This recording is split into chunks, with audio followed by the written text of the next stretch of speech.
অপ্রয়োজনীয় ফোন কলের চাপে ব্যাহত 999 সেবা। 8 বছরে 6 কোটি কলের 57 ভাগে অনর্থক। বিরক্তিকর কলারদের ব্লক করে সমাধানের চেষ্টা, প্রয়োজনে জেল জরিমানার পরামর্শ। সৌদিতে নিয়ে লিবিয়ায় কায়দায় নির্যাতন, পরিবারের কাছ থেকে অর্থ আদায়। 3 মাস ধরে পরিবারের সঙ্গে যোগাযোগ নেই রাজবাড়ির 2 যুবকের, দালালের বিরুদ্ধে মামলা।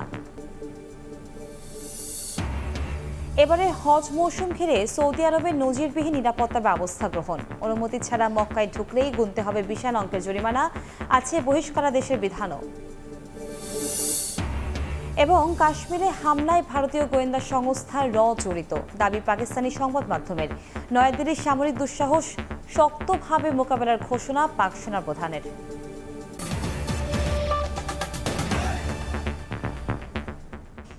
সকলের সময় সঙ্গে আছি আমি কনক আজাদ। দুঃশাসন দীর্ঘ করতেই শাপলা চত্বরে অভিযানের নামে আওয়ামী লীগ সরকার হত্যাযজ্ঞ চালিয়েছিল বলে মনে করেন হেফাজতে ইসলামের নেতারা। ঘটনার 1 যুগ পর বিচার দাবিতে মহাসমাবেশ করছে সংগঠনটি। 5 দফা দাবিতে আগামীকাল রাজধানীর সোহরাওয়ার্দী উদ্যানের এই সমাবেশে লাখো মানুষের জমায়েতের প্রস্তুতি নিয়েছেন নেতারা। বিস্তারিত শফিক মুন্সির রিপোর্টে। শাপলা ট্র্যাজেডির পর তাদের মধ্যে একটা আত্মবিশ্বাস সৃষ্টি হয়েছিল, তাদের মধ্যে একটা অহংকারী ভাব আসছিল যে আলেমদের তো শেষ করে দিয়ে খতম করে দিয়েছি, এখন আমাদের প্রতিপক্ষ আমাদের বিরুদ্ধে কেউ তো আর আসবে না। জনগণের নিকট হেয় প্রতিপন্ন করার জন্য তারা অপকৌশল হিসাবে আমাদেরকে মৌলবাদ তোকমা দিয়েছে। কথা মৌলবাদ বলতো, জঙ্গিবাদ, নাশকতাকারী বলতো, জঙ্গি বলতো।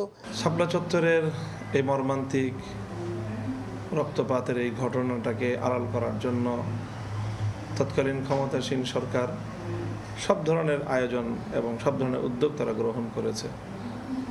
সরকার প্রধান নিজে প্রথমে তো এটাকে নিয়ে কটাক্ষ করেছে, জাতীয় সংসদে দাঁড়িয়ে নির্জলা মিথ্যাচার করেছেন। শাপলা চত্বরে ঘটা নিষ্ঠুরতার বিচার সহ 5 দফা দাবিতে এবার সোহরাওয়ার্দী উদ্যানে মহাসমাবেশের ডাক দিয়েছে হেফাজতে ইসলাম। শনিবারের এ কর্মসূচি সফল করতে নেওয়া হয়েছে সকল ধরনের প্রস্তুতি। 5টি দাবিকে সামনে রেখে আসলে মূলত 3রা মের এই মহাসমাবেশ হেফাজতে ইসলাম বেশ কয়েকদিন ধরেই আলোচনা করছিল যে এই বিষয়গুলি সমাধান হওয়া দরকার। আমরা আশা করি 4-5 লক্ষ লোকের, কমপক্ষে 4-5 লক্ষ মহাসমাবেশ হবে। মহাসমাবেশে লাখো মানুষের সমাগম হবে বলে জানান হেফাজত নেতারা।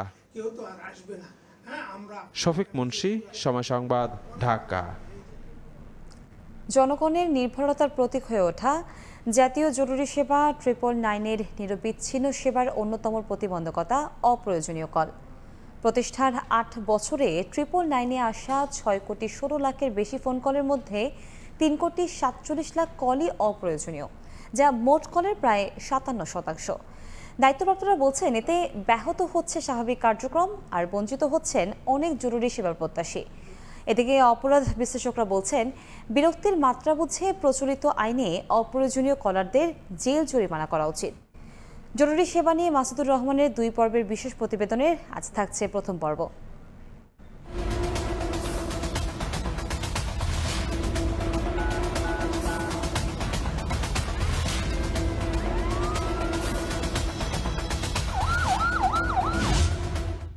রাজধানীর মোহাম্মদপুরের সলিমুল্লাহ রোডের বাসিন্দা মুক্তিযোদ্ধা জাফরুল ইসলাম।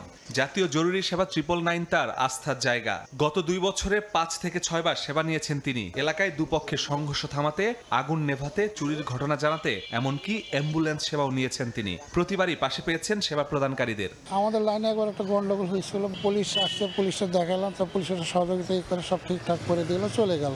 ভবিষ্যতে যে আরেকটু করা যায়, আমাদের সঙ্গে সহযোগিতা করা যায়, 999 আমার মনে হয় যে আরো ভালোই হবে। জাফরুল ইসলামের মতো প্রতিদিন 999-এ 24,000 ফোন আসে দেশের বিভিন্ন প্রান্ত থেকে। 8 বছরে এ সেবা মানুষের আস্থা অর্জন করতে পেরেছে বলে জানিয়েছে নগরবাসী। তবে পুলিশি সেবা দ্রুত না পাওয়ার অভিযোগ করে মান আরো বাড়ানোর পরামর্শ দিয়েছেন কেউ। খুব বেশি আমাদেরকে অপেক্ষা করতে হচ্ছে না, মানে যে কোনো সময় কল দিয়ে আমরা সাথে সাথে একটা ফিডব্যাক পাচ্ছি। অনেকে হয়তো ভালো রেজাল্ট পেতে পারে, কিন্তু আমার ক্ষেত্রে ব্যাপারটা আসলে একটু ভিন্ন রকম হয়েছে। কল করলে সাহায্য পাবে, আর যারা মিস ইউজ করতেছে ওদের এমন শাস্তি দিতে হবে যাতে মানুষ মিসইউজ না করে। তবে সেবার মান বাড়াতে জাতীয় জরুরি সেবার অন্যতম বাধা অপ্রয়োজনীয় কল। প্রতিদিন আসা কলের প্রায় 57% অপ্রয়োজনীয়। 8 বছরে এ সংখ্যা দাঁড়িয়েছে প্রায় 3.5 কোটি। পুলিশি সেবার পাশাপাশি আগুন লাগার ক্ষেত্রেও আসছে ভুল কল। সিটিজেন তো মিথ্যা সংবাদ দিয়ে দেয়, আমরা তো আর ওটা করতে পারি না। তখন আমাদের গাড়ি অলরেডি স্পটে যায়, যাওয়ার পরে ওনার সাথে যোগাযোগ করতে পারে না। অনেক সময় আছে যোগাযোগ করতে পারলেও গালাগালি করে। অপ্রাসঙ্গিক কলের ক্ষেত্রে যেটা হচ্ছে আমাদের এক ধরনের মেন্টালি প্রেশার ক্রিয়েট হয়। তার পরবর্তীতে একটা প্রয়োজনীয় কল আসলে দেখা যাচ্ছে ওইভাবে মাইন্ড সেট আপের ক্ষেত্রে আমাদের অনেকটা প্রেশারাইজ হয়ে পড়ে। ট্রিপল নাইনে যুক্ত হওয়া নতুন সেবা ইংরেজি ভাষায় কল, সেটিতেও আসছে অপ্রয়োজনীয় ফোন। এতে সেবা বঞ্চিত হচ্ছেন বিদেশি সেবা প্রত্যাশীরা। ভুল করে কলটা দিয়ে ফেলতেছে বা ট্রু প্রেস করতেছে, যার কারণে আমাদের এখানে কলগুলো ইংলিশে ডেস্কে চলে আসতেছে। এই জন্য হচ্ছে আমাদের সেবা ব্যাহত হচ্ছে।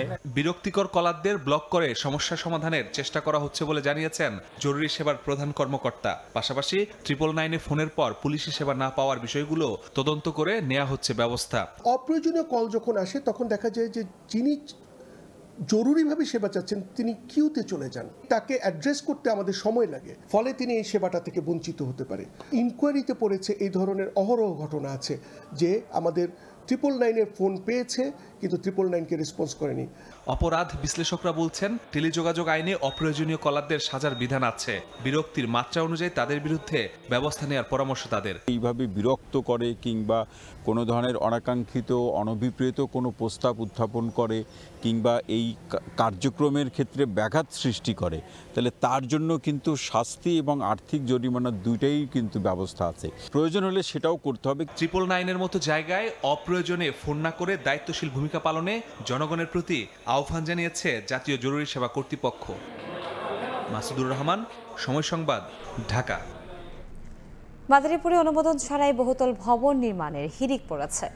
ভবন তৈরিতে আইনের তোয়াক্কা করছেন না মালিকরা। বাণিজ্যিক ভবনের নিয়ে নিরাপত্তা ব্যবস্থাও। জলাশয় ভরাট করে বানানো হয়েছে আবাসিক ভবন। পৌর এলাকায় গড়ে ওঠা অর্ধেকের বেশি এমন ভবনে বাড়ছে ঝুঁকি। এদিকে জনবল সংকটের দোহাই দিয়ে দায় এড়ানোর চেষ্টা করছে পৌর কর্তৃপক্ষ।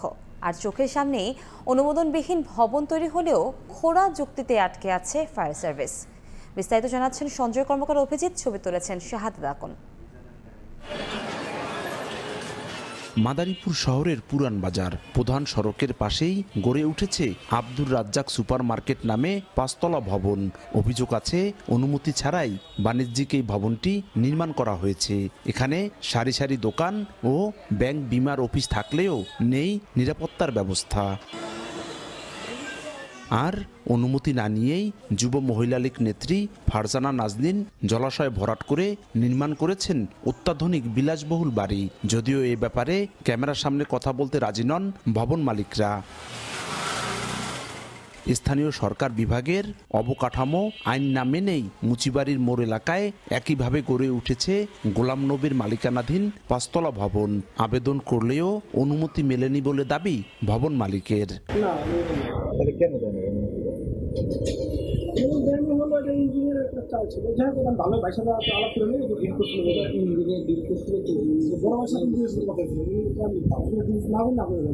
এভাবেই শহরের বিভিন্ন স্থানে গড়ে উঠছে পাকা ভবন। তবে জনবল সংকটের অজুহাত আর ভবন নির্মাণকারী মালিকরা প্রভাবশালী হওয়ায় অনেকেই আইন মানছেন না বলে দাবি পৌর কর্তৃপক্ষের। জনবলের ঘাটতি থাকা সত্ত্বেও আমরা চেষ্টা করছি যে যেখানেই নিউজ পাই আমরা সাথে সাথে কিন্তু যাই, লিখিত নোটিশও জারি করি আমরা। যদিও খবর পেলে নির্বাহী ম্যাজিস্ট্রেটকে সঙ্গে নিয়ে নিয়মিত অভিযান চালিয়ে যাওয়ার কথা জানায় ফায়ার সার্ভিস। আমাদের নিয়মিত মোবাইল কোর্ট অব্যাহত আছে এবং তাদেরকে সতর্ক করা হচ্ছে, জরিমানা করা হচ্ছে। বিষয়টি নিয়ে আতঙ্ক বাড়ছে স্থানীয়দের মধ্যেও। একদিকে যেমন শহরের সৌন্দর্য নষ্ট হচ্ছে, পাশাপাশি বৃদ্ধি পাচ্ছে দুর্ঘটনার ঝুঁকি। আমাদের উচিত যে পৌরসভার সাথে কথা বলে অনুমোদন নিয়ে যদি বিল্ডিংগুলো তৈরি হয় তাহলে দেখা গেলে পরিবেশটা সুন্দর থাকবে। তা না হলে দেখা যাবে যে পানির সমস্যা, ড্রেনের সমস্যা, শহরের সমস্যা এগুলো আমার থেকেই যাবে। মাদারীপুর পৌরসভায় 1,53,000 জনসংখ্যার বিপরীতে 16,000 হোল্ডিং রয়েছে। এর মধ্যে 7,500-এর বেশি পাকা ভবন রয়েছে। নিয়মনীতির তোয়াক্কা না করে একের পর এক গড়ে উঠছে বহুতল ভবন। এতে একদিকে শহরের সৌন্দর্য হারাচ্ছে, অন্যদিকে বাড়ছে ঝুঁকি। এসব কর্মকাণ্ড বন্ধে আইনের কঠোর প্রয়োগের দাবি জানিয়েছেন বিশেষজ্ঞরা। সঞ্জয় কর্মকার, অভিজিৎ, সময় সংবাদ, মাদারীপুর। প্রায় 4 মাস পর আগামী 5 মে দেশে ফিরছেন বিএনপি চেয়ারপারসন বেগম খালেদা জিয়া। 2 পুত্রবধূ সহ 4 মে লন্ডন থেকে রওনা দেবেন তিনি। এ তথ্য জানিয়েছেন বিএনপি চেয়ারপারসনের ব্যক্তিগত চিকিৎসক এবং দলটির স্থায়ী কমিটির সদস্য এবিএম জাহিদ হোসেন। বিএনপি চেয়ারপারসনের সঙ্গে তার বড় ছেলে তারেক রহমানের স্ত্রী জুবাইদা রহমান এবং ছোট ছেলে প্রয়াত আরাফাত রহমান কোকোর স্ত্রী সৈয়দা শর্মিলা রহমানও দেশে ফিরবেন। তাদের সঙ্গে থাকবেন জাহিদ হোসেন সহ আরও 6 জন। তিনি আরও জানান, বেগম জিয়ার স্বাস্থ্যের চূড়ান্ত পরীক্ষাগুলো হচ্ছে এবং শুক্রবারের মধ্যে এগুলো শেষ হয়ে যাবে। শারীরিক দিক থেকে বেগম জিয়া অনেক ভালো আছেন। এর আগে গত 7 জানুয়ারি উন্নত চিকিৎসার জন্য লন্ডনের উদ্দেশ্যে দেশ ছেড়ে যান বিএনপি চেয়ারপারসন বেগম খালেদা জিয়া।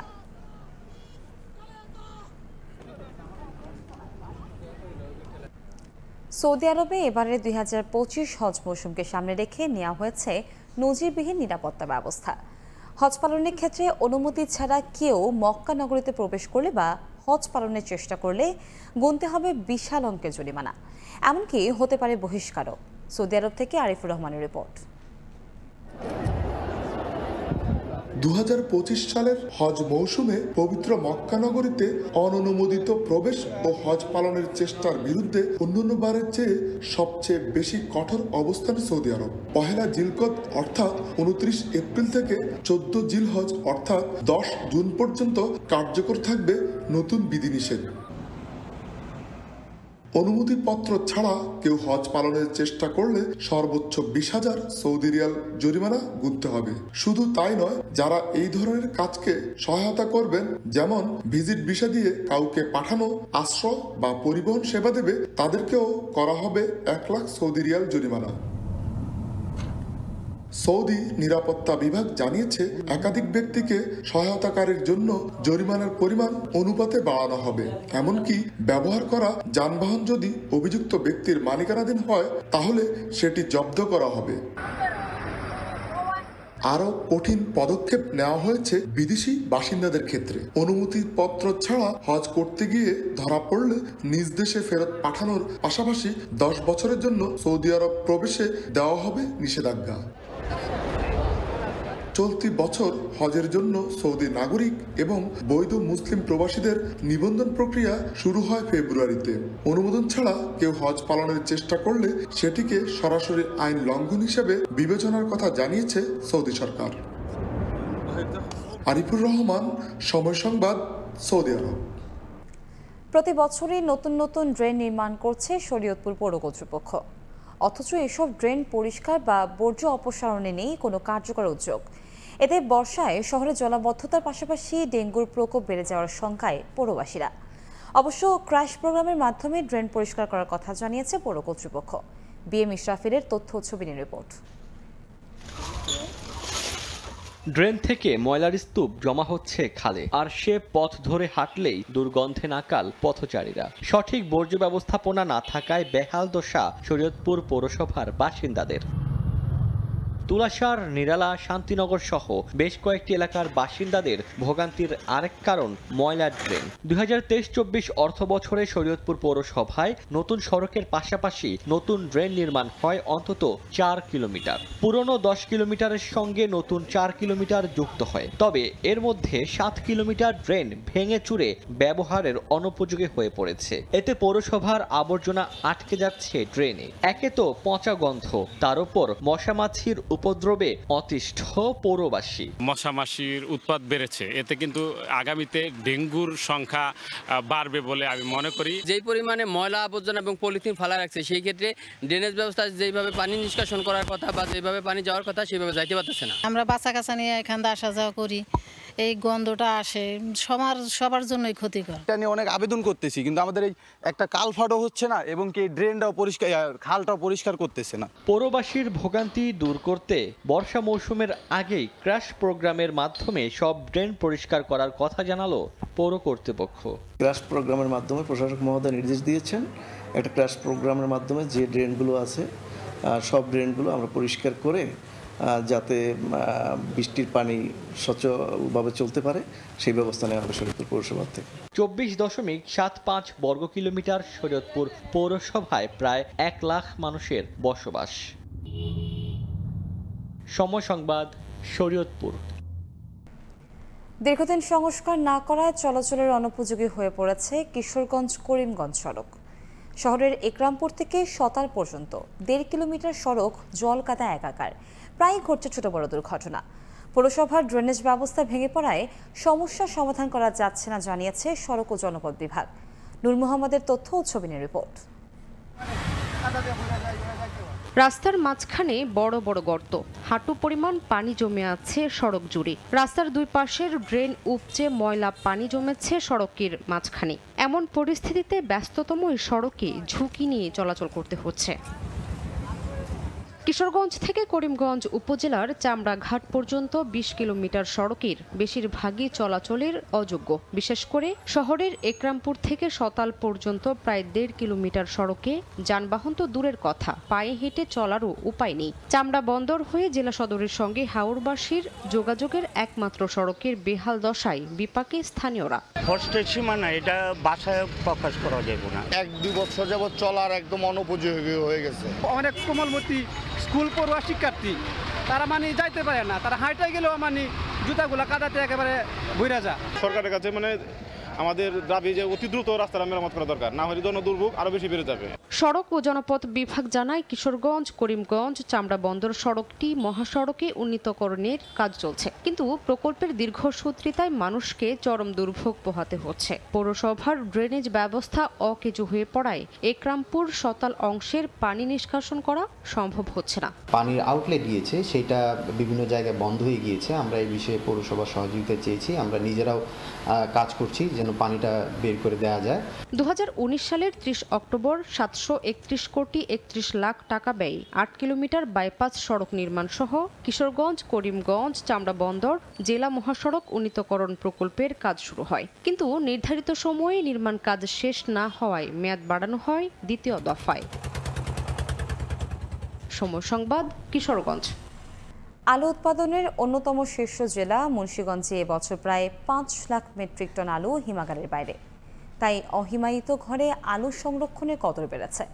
জেলায় 25 থেকে 30 মেট্রিক টন করে ধারণ ক্ষমতার 21টি মডেল সরকারিভাবে তৈরি করা হয়েছে। তবে এই সংখ্যা প্রয়োজনের তুলনায় অপ্রতুল। নাসরুদ্দিন উজ্জ্বলের রিপোর্ট, ছবি তুলেছেন আবু সাইদ। খোলা আকাশের নিচে জমিতে এখনো আলুর স্তূপ। মুন্সিগঞ্জে আলুর বাম্পার ফলন হলেও দরপতন আর হিমাগার সংরক্ষণে জায়গা না পেয়ে বিপাকে কৃষক। প্রায় 5 লাখ মেট্রিক টন আলু হিমাগারের বাইরে, তাই অনেকে সস্তায় বিক্রি করছেন আলু। এমন পরিস্থিতিতে কোনো রকম বিদ্যুৎ সংযোগ ছাড়াই অহিমায়িত মডেল ঘরে অন্তত 4 মাস মানসম্মতভাবে আলু সংরক্ষণ করার সুযোগ বড় আশীর্বাদ। কৃষক নিজ বাড়িতে স্থাপন করেছে ঘর। প্রায় 2 লাখ টাকা খরচায় 15 থেকে 20 বছর ব্যবহারযোগ্য এসব মডেল সংরক্ষণাগার উঁচু ও খোলা এবং আংশিক ছায়াযুক্ত স্থানে নির্মাণ করা হয়েছে, কিন্তু এই প্রযুক্তির ঘর প্রয়োজনের তুলনায় কম। বিদ্যুৎ খরচ হয় না, যাতায়াত খরচ হয় না, খুব সহজে এটার মধ্যে আলু রাখার জন্য খুব ভালো একটা পদ্ধতি। আলু অসুখ না থাকে, আলু গাটে না। 6 থেকে 7 টাকা খরচ, আবার সালা আছে, সালার খরচ, বদলি খরচ, এগুলি থেকে আমি অনেক নিরাপত্তায় আছি। জেলায় এবার 10,82,538 মেট্রিক টন আলু উৎপাদন হয়েছে, আর 58টি হিমাগারে সংরক্ষণ করা হয়েছে 5,06,900 মেট্রিক টন। কৃষি বিভাগ বলছে অহিমায়িত মডেল ঘরের সংখ্যা বাড়ানো জরুরি, এতে হিমাগার ভিত্তিক সিন্ডিকেট ভাঙা সহায়ক হবে। কোল্ড স্টোরেজে আলু রাখার পর বিক্রি করার সময় তখন কিন্তু তাকে ওই প্রি কুলিংয়ের জায়গার সংকটের কারণে অনেক সময় চাওয়া সত্ত্বেও কিন্তু আলু বের করতে পারেন না, কিন্তু আমাদের এই ঘরে কিন্তু চাইলেই আলু বের করতে পারবে। যারা বড় কৃষক আছে তারা যদি এটা করে ফেলে তাহলে হয়তো তাদের যে উৎপাদিত পণ্যের ন্যায্য মূল্য প্রাপ্তির যে বিষয়টা এটা নিশ্চিত করা যাবে এবং কৃষক ভালো থাকতে পারবে। জেলায় প্রান্তিক কৃষকদের সরকারিভাবে 21টি অহিমায়িত মডেল ঘর নির্মাণ করে দেওয়া হয়েছে। 1.5% জমির উপর বাঁশ, কাঠ এবং টিন দিয়ে নির্মাণ করা এই ঘরে 25 থেকে 30 মেট্রিক টন আলু সংরক্ষণ করা সম্ভব। মুন্সিগঞ্জের কাটাখালী থেকে নাসির উদ্দিন উজ্জ্বল, সময় সংবাদ।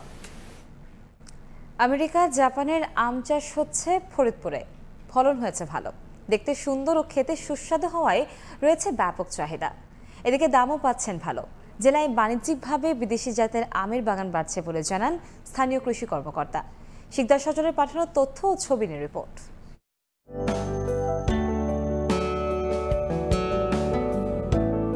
থোকায় থোকায় ঝুলছে বাহারি রঙের আম, দেখতে সুন্দর ও খেতে সুস্বাদু হওয়ায় চাহিদাও রয়েছে বেশ। বাগানে রয়েছে আমেরিকান পালমাল, জাপানি মিয়াজাকি বা সূর্য ডিম, থাই চিয়াংমাই, ব্রুনাই কিং সহ বিভিন্ন দেশের 14 জাতের আম। এছাড়াও বাগানে রয়েছে দেশীয় 7 জাতের আম। আম চাষের জন্য ফরিদপুরের আবহাওয়া উপযোগী নয়, এই ধারণা মিথ্যে প্রমাণ করে বিদেশি জাতের আম বাগান করে সফল হয়েছেন ফরিদপুরের তরুণ উদ্যোক্তা মফিজুর রহমান মাফি। আমাদের ফরিদপুরে সবচেয়ে ভালো যে আমগুলো হয় এবং কোয়ালিটি সম্পন্ন সেই আমগুলো এখন আমার বাগান 21 জাতের আম প্রজাতির আম দেওয়া মিশ। এখন আমাদের দেশে আছে 7টা জাত আর 14টাই আছে আপনাদের বিদেশি আম। বাগান পরিচর্যায় কাজ করে পারিশ্রমিক পাচ্ছেন শ্রমিকরা। বিদেশি জাতের আম দেখতে বাগানে ভিড় করছেন দর্শনার্থীরা। আমি স্প্রে করি, কাছে কাটিং করি, এই বাগানে কাজ করে আমাদের সংসার চলে। কাটিং করি, সিঁড়ি দিন হিসেবে কাজ করি। আমগুলো দেখে ভালো লাগে, অনেক অনেক মানুষ আসে। ফলন ভালো হওয়ায় বাণিজ্যিকভাবে বিদেশি জাতের আমের বাগান বাড়ছে বলে জানান স্থানীয় কৃষি কর্মকর্তা। এই জাতগুলোর পিছনে আকর্ষণ বাড়ার কারণ হচ্ছে জাতগুলো দেখতে অনেক সুন্দর এবং ফলনও অনেক ভালো। যদি এরকম বাগান বাড়তে থাকে, ফরিদপুর সদর উপজেলায় এক সময় বাণিজ্যিকভাবে বিদেশি আমগুলোর অনেক চাষ বেড়ে যাবে। জেলায় 2030 হেক্টর জমিতে আম বাগান রয়েছে। সময় সংবাদ, ফরিদপুর। কাশ্মীরে হামলার পেছনে ভারতীয় গোয়েন্দা সংস্থা জড়িত। টেলিগ্রামে ফাঁস হওয়া গোপন নথির বরাতে চাঞ্চল্যকর এ দাবি করছে পাকিস্তানের বিভিন্ন সংবাদ মাধ্যম। উত্তেজনার মধ্যে কাশ্মীরের নিয়ন্ত্রণ রেখার কাছে সামরিক মহড়া চালিয়েছে পাকিস্তান সেনাবাহিনী। দেশটির সেনাপ্রধান বলেছেন, ভারতের যে কোনো সামরিক দুঃসাহসের জবাব শক্তভাবে দেওয়া হবে। আর ভারতের স্বরাষ্ট্রমন্ত্রী বলেছেন, হামলায় জড়িত সবাইকে খুঁজে বের করা হবে, ছাড় পাবে না একজনও। হামলা পাল্টা হামলার শঙ্কার মধ্যে পাকিস্তান নিয়ন্ত্রিত কাশ্মীরে 10 দিনের জন্য বন্ধ করে দেওয়া হয়েছে সব ধর্মীয় শিক্ষা প্রতিষ্ঠান। কাশ্মীরের পেহেলগামে সম্প্রতি ভয়াবহ সন্ত্রাসী হামলার পেছনে ভারতের গোয়েন্দা সংস্থা রয়ের হাত রয়েছে, এমন বিস্ফোরক দাবি করেছে পাকিস্তানের একাধিক গণমাধ্যম। টেলিগ্রামে ফাঁস হওয়া গোপন নথির বরাতে প্রকাশিত প্রতিবেদনগুলোতে বলা হয়, হামলার পর ঘটনাটিকে অমুসলিম জনগোষ্ঠীকে লক্ষ্য করে চালানো হয়েছে বলে প্রচার চালানোর সুস্পষ্ট নির্দেশ দেওয়া হয়েছিল। আরও বলা হয়, পাকিস্তানি গোয়েন্দা সংস্থা ISI-কে জড়িয়ে প্রোপাগান্ডা ছড়াতে ভুয়া অ্যাকাউন্ট ব্যবহারের পরিকল্পনার কথাও উল্লেখ রয়েছে ওই নথিতে। দুই দেশের মধ্যে টানটান উত্তেজনার মধ্যে কাশ্মীরের নিয়ন্ত্রণ রেখায় পূর্ণমাত্রার সামরিক মহড়া চালিয়েছে পাকিস্তানের সেনাবাহিনী। বৃহস্পতিবারের ওই মহড়ায় সজোয়া যান ও অত্যাধুনিক রণসরঞ্জাম নিয়ে যুদ্ধ অনুশীলনে অংশ নেন পাকিস্তানি সেনারা। এছাড়া নিয়ন্ত্রণ রেখায় টহলরত ভারতের 4টি যুদ্ধ বিমানকে ধাওয়া দিয়ে এলাকা ছাড়তে বাধ্য করার দাবি করেছে পাকিস্তান। দেশটির সংবাদ মাধ্যম ডন জানায়, পাকিস্তান বিমান বাহিনীর তাড়া খেয়ে ওই যুদ্ধ বিমানগুলো পিছু হটতে বাধ্য হয়। চলমান উত্তেজনাময় পরিস্থিতিতে ভারতকে হুঁশিয়ারি বার্তা দিয়েছেন পাকিস্তানের সেনাপ্রধান জেনারেল আসিম মুনির। তিনি জানান, ভারতের যে কোনো সামরিক দুঃসাহসের জবাব শক্তভাবে দেওয়া হবে। এদিকে কাশ্মীরের হামলার ঘটনায় জড়িতদের প্রতি কড়া বার্তা দিয়েছেন ভারতের স্বরাষ্ট্রমন্ত্রী অমিত শাহ। তিনি বলেন, হামলার সঙ্গে যুক্ত সবাইকে খুঁজে বের করা হবে এবং কাউকেই ছাড় দেওয়া হবে না। এরই মধ্যে কঠোর প্রতিক্রিয়া হিসেবে পাকিস্তানের উড়োজাহাজের জন্য আকাশসীমা বন্ধ করে দিয়েছে ভারত। 30 এপ্রিল থেকে 23 মে পর্যন্ত পাকিস্তানি বিমান চলাচলে এই নিষেধাজ্ঞা কার্যকর থাকবে বলে জানানো হয়েছে। টানটান এই পরিস্থিতিতে ভারতকে সংযত আচরণ করতে মার্কিন প্রেসিডেন্ট ডোনাল্ড ট্রাম্পের হস্তক্ষেপ চেয়েছেন যুক্তরাষ্ট্রে নিযুক্ত পাকিস্তানের রাষ্ট্রদূত। এর আগে পাকিস্তানের প্রধানমন্ত্রী শাহবাজ শরীফ ও ভারতের পররাষ্ট্রমন্ত্রী এস জয়শঙ্করকে ফোন করে সংকট নিরসনের আহ্বান জানান যুক্তরাষ্ট্রের পররাষ্ট্রমন্ত্রী মার্কো রুবিও। নিরাপত্তা শঙ্কায় পাকিস্তান নিয়ন্ত্রিত আজাদ কাশ্মীরে 10 দিনের জন্য সব ধর্মীয় শিক্ষা প্রতিষ্ঠান বন্ধ ঘোষণা করেছে কর্তৃপক্ষ। ভারতীয় বিমান হামলা আশঙ্কায় এই সিদ্ধান্ত নেওয়া হয়েছে বলে জানানো হয়। এদিকে পরিস্থিতি আরও ঘোলাটে হওয়ায় শিশুদের মধ্যে জরুরি সুরক্ষার প্রশিক্ষণও চালানো হচ্ছে বিভিন্ন শিক্ষা প্রতিষ্ঠানে। ইয়াসিন মোহাম্মদ জিসান, সময় সংবাদ। ভারত পাকিস্তান পাল্টাপাল্টি নিজেদের আকাশসীমা বন্ধ করায় এর চাপ পড়বে দুই দেশের ওপরে। বিশেষজ্ঞরা বলছেন, এমন সিদ্ধান্তে উভয় দেশের ফ্লাইট পরিচালনায় জ্বালানি ব্যয়, ট্রানজিট খরচ ও অপারেটিং খরচ বেড়ে যাবে। পাকিস্তানের নিষেধাজ্ঞায় ভারতীয় এয়ারলাইন্সগুলোর প্রতি সপ্তাহে প্রায় ৭৭ কোটি রুপি বাড়তি খরচ করতে হবে। অন্যদিকে ভারতের তুলনায় পাকিস্তানের বিমান শিল্পে কম প্রভাব পড়বে বলে জানান এভিয়েশন বিশেষজ্ঞরা।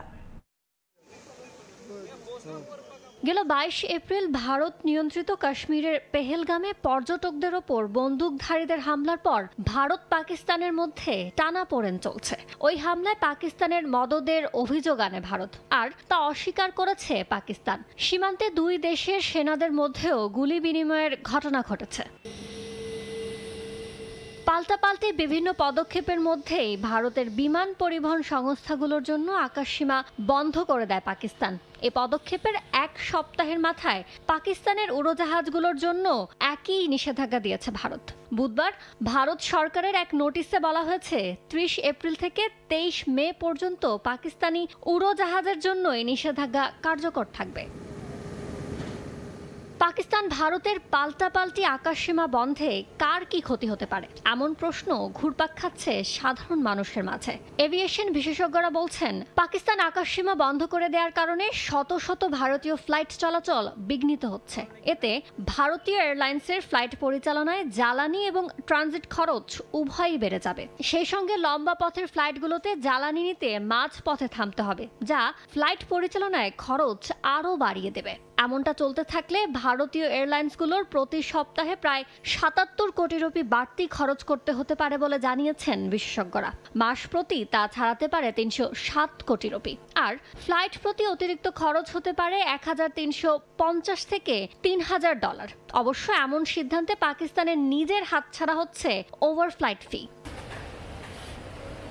একইভাবে ফ্লাইট পরিচালনায় বাড়তি সময় ও অপারেটিং খরচ বাড়ায় ভুগবে পাকিস্তানও, কেননা একটি এয়ারলাইন্সের মোট খরচের প্রায় ৩০% ব্যয় করতে হয় বিমানের জ্বালানিতে। তবে বার্তা সংস্থা রয়টার্স বলছে, এই নিষেধাজ্ঞার প্রভাব ভারতের তুলনায় পাকিস্তানের বিমান শিল্পে কম পড়বে, কারণ পাকিস্তান ইন্টারন্যাশনাল এয়ারলাইন্স PIA শুধুমাত্র কুয়ালালামপুর রুটে ভারতীয় আকাশসীমা ব্যবহার করে, যেখানে প্রতিদিন ২০০ থেকে ৩০০ ভারতীয় ফ্লাইট পাকিস্তানের আকাশসীমা অতিক্রম করে। এদিকে মঙ্গলবার দেশটির জাতীয় বিমান সংস্থা PIA জানায়, দ্বিপাক্ষিক উত্তেজনা বাড়ায় তারা ভারতীয় আকাশসীমা এড়িয়ে চলার সিদ্ধান্ত নিয়েছে। ভারতের জন্য পাকিস্তানের আকাশসীমায় প্রথম বন্ধ হয়নি। এর আগে ১৯৯৯ সালে কার্গিল সংঘাতের পর এবং ২০১৯ সালে পুলওয়ামা হামলার পর ভারতের পদক্ষেপের পাল্টা ব্যবস্থা হিসেবে একই সিদ্ধান্ত নেয় পাকিস্তান। ইয়ানুর শিফাত, সময় সংবাদ। জম্মু কাশ্মীরের পেহেলগামে পর্যটকদের ওপর হামলার এক সপ্তাহ পেরিয়ে গেলেও আতঙ্ক পুরোপুরি কাটেনি। তবে সেনা পাহারা কয়েক গুণ বাড়ানোয় স্বস্তির নিঃশ্বাস ফেলছেন স্থানীয়রা। রেস্তোরাঁগুলো আবারও খুলতে শুরু করেছে, বাড়ছে পর্যটকদের ভিড়ও। ফেরে চিরচেনা রূপে ফিরছে ভূস্বর্গ খ্যাত জম্মু কাশ্মীর। ছবির মতো সাজানো এক ভূস্বর্গ জম্মু কাশ্মীরের পেহেলগাম। শান্ত এই অঞ্চল মাত্র এক সপ্তাহ আগেই সাক্ষী হয় রক্তাক্ত বিভীষিকাময় পরিস্থিতির। অস্ত্রধারীদের গুলিতে প্রাণ হারান ২৬ পর্যটক। তবে ওই হামলার পর ধীরে ধীরে স্বাভাবিক হচ্ছে জনজীবন। পেহেলগামের রেস্তোরাঁগুলো খুলতে শুরু করেছে, ঘোড়সাওয়ারিরা ফিরেছেন কাজে, হ্রদের ধারে আবারও ভিড় করছেন পর্যটকরা। আমরা সন্ত্রাসী হামলার খবর জেনেও এখানে আসার সিদ্ধান্ত নিয়েছি। এখন খুবই নিরাপদ অনুভব করছি। অনেক সেনা সদস্য দিনরাত পাহারা দিচ্ছেন আমাদের সুরক্ষার জন্য। হামলার পর গোটা অঞ্চলের পর্যটন থমকে গেলেও অর্থনীতির চাকা সচল রাখতে পর্যটকদের ফেরাকে অত্যন্ত গুরুত্বপূর্ণ বলে মনে করেন সংশ্লিষ্ট খাতের দায়িত্বশীলরা। পর্যটনই কাশ্মীরের জিডিপির ৭ থেকে ৮% যোগান দেয়। সেই খাতই হামলার পর মুখ থুবড়ে পড়েছিল। তবে কড়া সেনা পাহারায় স্বস্তির নিঃশ্বাস ফেলছেন স্থানীয়রাও। ফলে চিরচেনা রূপে ফিরতে শুরু করেছে জম্মু কাশ্মীর। নাদিম মারজান, সময় সংবাদ। সিগন্যাল গেট বিতর্কের রেশ কাটতে না কাটতেই মাইক ওয়ালটজকে জাতীয় নিরাপত্তা উপদেষ্টার পদ থেকে সরিয়ে দেওয়ার ঘোষণা দিলেন মার্কিন প্রেসিডেন্ট ডোনাল্ড ট্রাম্প। তবে পদচ্যুতি নয়, বরং জাতিসংঘে যুক্তরাষ্ট্রের পরবর্তী রাষ্ট্রদূত হিসেবে তাকে মনোনয়ন দিয়েছেন প্রেসিডেন্ট নিজেই। ওয়ালটজের শূন্যপদ সাময়িকভাবে পূরণ করবেন মার্কিন পররাষ্ট্রমন্ত্রী মার্কো রুবিও। মাইক ওয়ালস এখন আর যুক্তরাষ্ট্রের জাতীয় নিরাপত্তা উপদেষ্টা পদে নেই। ট্রুথ সোশ্যালে পোস্ট দিয়ে এই ঘোষণা দিয়েছেন প্রেসিডেন্ট ডোনাল্ড ট্রাম্প। জানান ওয়ালসকে মনোনয়ন দেয়া হয়েছে জাতিসংঘে যুক্তরাষ্ট্রের পরবর্তী রাষ্ট্রদূত হিসেবে। যুদ্ধের ময়দান থেকে কংগ্রেস এবং হোয়াইট হাউস সব জায়গায় দেশের স্বার্থকে অগ্রাধিকার দিয়েছেন মাইক। তেমনভাবে তিনি আন্তর্জাতিক পরিসরেও নেতৃত্ব দেবেন বলে আশা প্রকাশ করেন মার্কিন প্রেসিডেন্ট।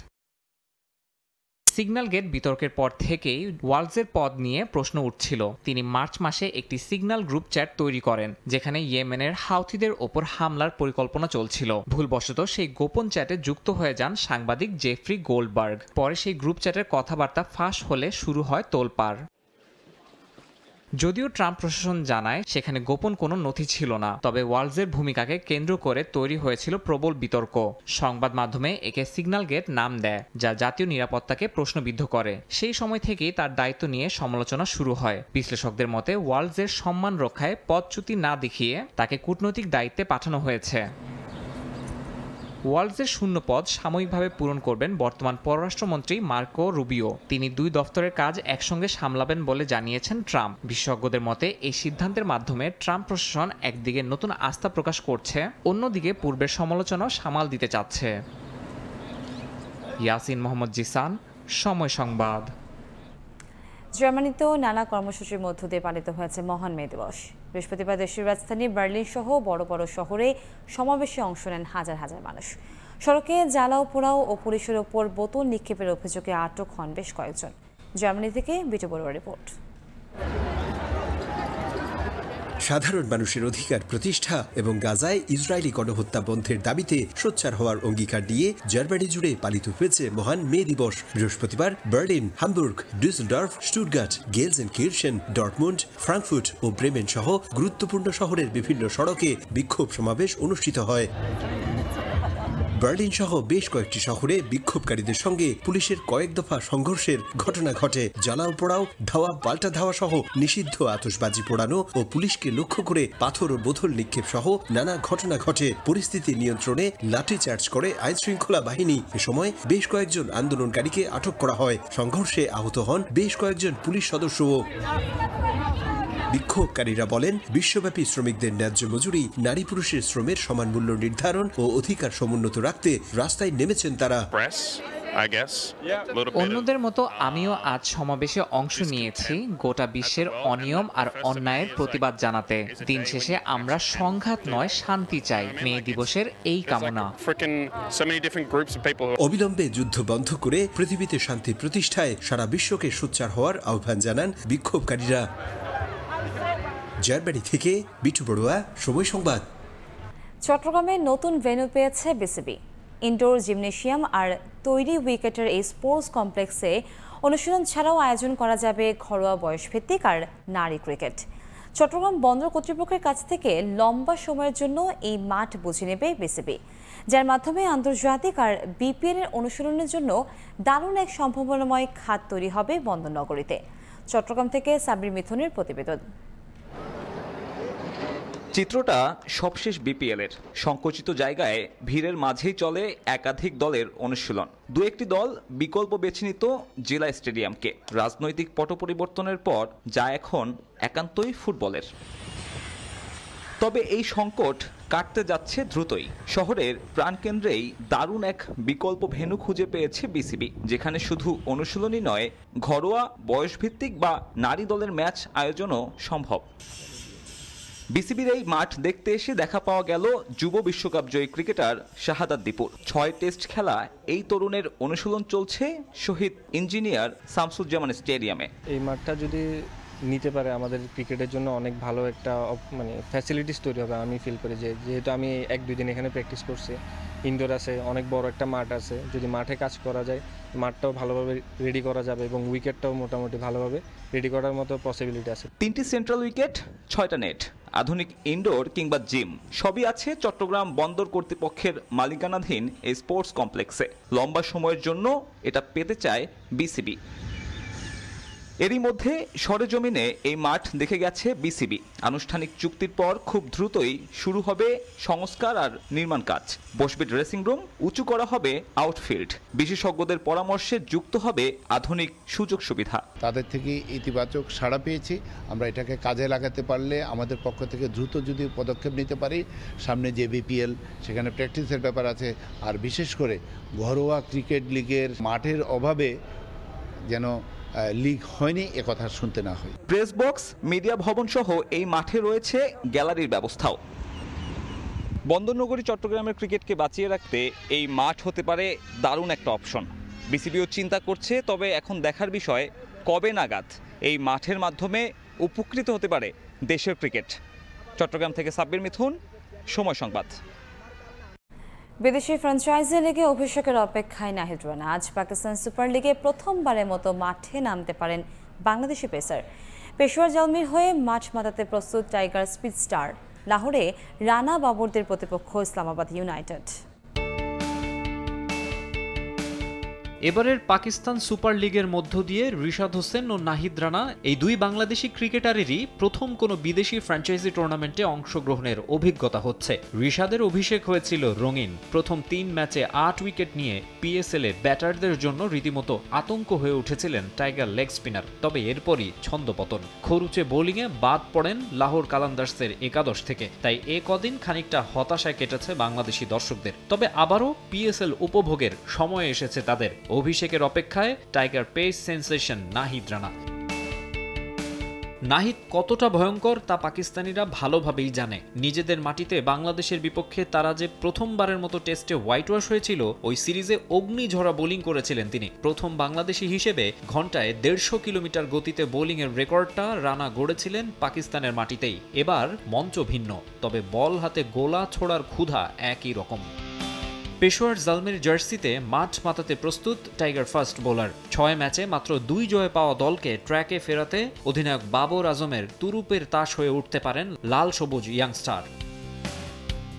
জালমির প্র্যাকটিস সেশনে নিয়মিত ত্রাস ছড়িয়েছেন। তার পেস সামলাতে হিমশিম খেয়েছেন ব্যাটসম্যানরা। পিএসএল পয়েন্ট টেবিলের শীর্ষ দল ইসলামাবাদ ইউনাইটেডের জয়রথ থামাতে তৈরি রানা। এমনিতেই জিম্বাবুয়ের বিপক্ষে পারফরম্যান্স হয়নি আশানুরূপ। সিলেটের টেস্টটাও হেরেছে বাংলাদেশ। ওই হতাশা নিয়েই পাকিস্তানে গেছেন নাহিদ। তাই পিএসএলে অগ্নিমূর্তি দেখাতে তর সইছে না টাইগার পেস সেন্সেশনের। মাকসুম আলম খান, সময় সংবাদ।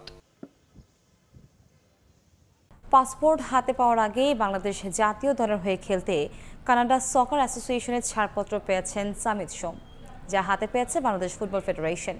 শুক্রবার কানাডায় অবস্থিত বাংলাদেশ দূতাবাসে পাসপোর্ট পেতে আবেদন করবেন সামিত সোম, যা নিশ্চিত করেছে বাফুফে সহসভাপতি ফাহাদ করিম। হামজা দেওয়ান চৌধুরীর পর দেশের ফুটবলে এখন চর্চা চলছে কানাডা প্রবাসী ফুটবলার সামিত সোমকে নিয়ে। জুনে অনুষ্ঠিত হতে যাওয়া সিঙ্গাপুরের বিপক্ষে এএফসি এশিয়ান কাপ বাছাইয়ের আগে এই ফুটবলারকে পাওয়া নিয়ে সমর্থকদের মাঝে কাজ করছে চরম উৎকণ্ঠা। এখনো বাংলাদেশের পাসপোর্ট হাতে পাননি সামিত সোম। তার মাঝে বাকি ফিফার প্লেয়ার স্ট্যাটাস কমিটির ঝক্কি ঝামেলা। এসবের মাঝে দেশের ফুটবল ভক্তদের সুখবর দিল বাফুফে। পাসপোর্ট হাতে পাওয়ার আগেই বাংলাদেশের হয়ে খেলতে কানাডিয়ান সকার অ্যাসোসিয়েশন থেকে ছাড়পত্র পেয়েছেন সামিত। ফিফার কি হবে কিংবা কানাডা সকার অ্যাসোসিয়েশনে কি হবে, এটা কিন্তু আমাদের হাতে নাই। সো এই ক্ষেত্রে আমাদের কোনো কিছু করার থাকে না রিকোয়েস্ট করা ছাড়া। সো সেই সাপেক্ষে আমরা অ্যাটলিস্ট একটি কানাডা সকার অ্যাসোসিয়েশন একটা পেয়ে গিয়েছি। সেটা আমি মনে করি একটা অত্যন্ত ভালো এবং গুরুত্বপূর্ণ একটি অর্জন। বর্তমানে কানাডার প্রিমিয়ার লিগের দল ক্যাভালরি এফসিতে খেলছেন সামিত। পালন করছেন অধিনায়কের দায়িত্ব। লাল সবুজ জার্সি গায়ে খেলতে হলে লাগবে ক্যাভালরি এফসির অনুমতিও, যার জন্য ক্লাবটিকে চিঠি পাঠাবে বাফুফে। প্রিপারেটরি যে ম্যাচটা হবে 4 অথবা 5 তারিখে, সেটার জন্য উনি আসবেন ইনশাল্লাহ। ওইভাবে ওনাকে ইনফরমেশন দেওয়া আছে। এই ব্যাপারে উনি অলরেডি আমাকে বললেন যে পাসপোর্টের অ্যাপয়েন্টমেন্টটা হয়ে যাওয়ার পরে উনি চান আমরা ফেডারেশন থেকে ওনার ক্লাবকেও যেন একটা রিকোয়েস্ট পাঠাই উইথ দ্য ফিক্সচার কোন কোন ম্যাচের জন্য। এদিকে মে মাসের দ্বিতীয় সপ্তাহে প্যারাগুয়েতে আয়োজিত হবে ফিফার কংগ্রেস। সেখানে অংশ নেবেন বাফুফের সভাপতি তাবিত আওয়াল, যেখানে সামিত সোমের বিষয়ে ফুটবলের সর্বোচ্চ নিয়ন্ত্রক সংস্থায় কথা বলবেন তিনি। উনি বলছেন না, এটা ফাহিম ইসলাম, সময় সংবাদ, ঢাকা। সকলের সময় শীর্ষ সংবাদগুলো জানিয়ে দিচ্ছি আরেকবার। অপ্রয়োজনীয় ফোন কলের চাপে ব্যাহত 999 সেবা। 8 বছরে 6 কোটি কলের 57 অনর্থক। বিরক্তিকর কলারদের ব্লক করে সমাধানের চেষ্টা, প্রয়োজনে জেল জরিমানার পরামর্শ। কাশ্মীরে হামলায় ভারতীয় গোয়েন্দা সংস্থা র জড়িত, দাবি পাকিস্তানি সংবাদ মাধ্যমের। নয়াদিল্লির সামরিক দুঃসাহস শক্তভাবে মোকাবেলার ঘোষণা পাক সেনা প্রধানের।